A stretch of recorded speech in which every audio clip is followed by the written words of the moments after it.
आदाब नाज़रीन, Z news में आपका खैर मकदम है।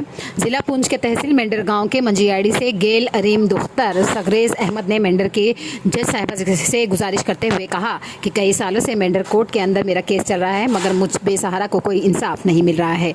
मैं आपसे हाथ जोड़कर गुजारिश करती हूँ कि मेरे साथ इंसाफ किया जाए। आगे देखिए हमारे नुमाइंदा शाहजहान की ये रिपोर्ट। मेरी ये वीडियो कोई देख रहा है वो सबसे ज्यादा शेयर करे और मुझे इंसाफ दिलाए। जहाँ तक भी कोई है, अगर किसी को बेटी है तो ये वीडियो जरूर शेयर करेंगे। अस्सलाम वालेकुम, मेरा नाम गेल अरीम है। मैं नक्का मंजाड़ी रहने वाली हूँ, तहसील मेंढर, डिस्ट्रिक्ट पुंछ।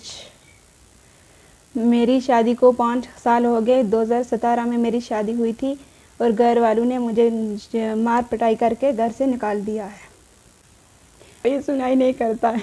मेरा बाप गरीब है और पैसे लेके आता है, गरीबी मजदूरी करके, और मेरा केस करता है।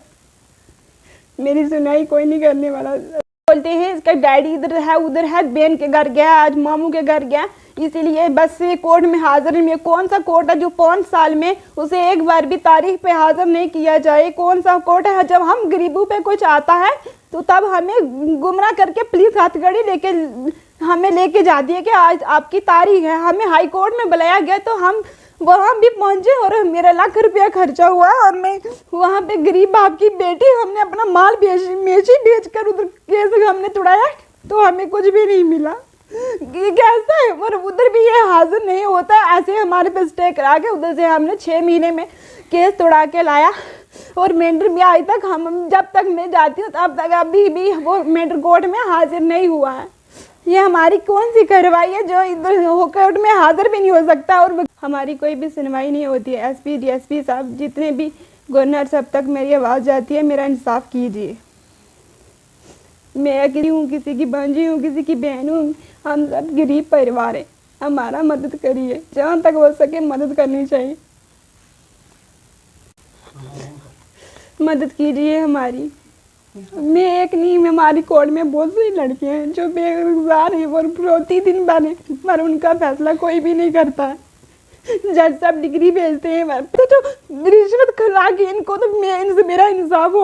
और हाँ, मैंने बहुत खर्चा हुआ है, फिर भी मेरी डिग्री भी जज साहब ने की। हाई कोर्ट से डिग्री आई है, फिर भी ये जाली काम करते हैं इधर से, पर हमें कुछ भी नहीं मिलता है। इसीलिए हम दिन भर 5 साल का बच्चा उठा के, जब मैं पहली बार 1 महीना का बच्चा मैं लेके कोर्ट में गई थी, आज 5 साल में लगा हुआ है, पर मुझे कोई भी खर्चा नहीं मिला है। बताओ, मैं तो रमज़ान के महीने में रोज़ा रख के मैं जाती हूँ, फिर भी मेरा इंसाफ नहीं होता है। ऐसी कौन सी ये कानून है, कौन सी ये कार्रवाई है जो हमें इंसाफ नहीं मिलता है? मोदी साहब को तो कहना है कि बेटी बचाओ बेटी पढ़ाओ। कौन सी बेटी? बेटी तो दर बदर घूमती है कोर्ट में, ना पढ़ाई है ना लिखाई है, कुछ भी नहीं है। पर उनको शादी करा के ले जाते हैं घर, फिर नौकरानी बना के हमें घर में भेजा जाता है, फिर बोलते हैं तू क्या लाई है, तूने क्या किया, तू कुछ नहीं, तू वापस चली जा। हम क्या कर सकते हैं बताओ? किस लिए बेटी पाल दें? इसीलिए मोहब्बत बेटी पाल दें कि ससुर के घर जाकर जूतियाँ खाए। ऐसी किसकी बेटी? बेटी तो सबकी है ना, गवर्नर की भी बेटी है, पर ऐसा इंसाफ किसी के साथ भी नहीं होता। ये बर्ताव इनका जुल्म है। मुझे कुछ नहीं, मुझे बस इंसाफ चाहिए और मेरे बच्चे का हक, और मुझे हक चाहिए और कुछ भी नहीं चाहिए। मैं मेंढर जज साहब से गुजारिश करती हूँ कि मेरा गरीब बाप की मैं एक बेटी हूँ और मेरा कोई भी इंसाफ नहीं है। और मेंढर जज साहब के पास मेरी सभी फाइल है और सब डेटा है। मैं जानती हूँ कि मेंढर जज साहब के जो हैं वो अभी आई हैं, पर उसके पहले भी मेरा 4-5 साल पहला केस है और वो फाइल पढ़े और सब जानकारी निकाले और मेरा इंसाफ कीजिए।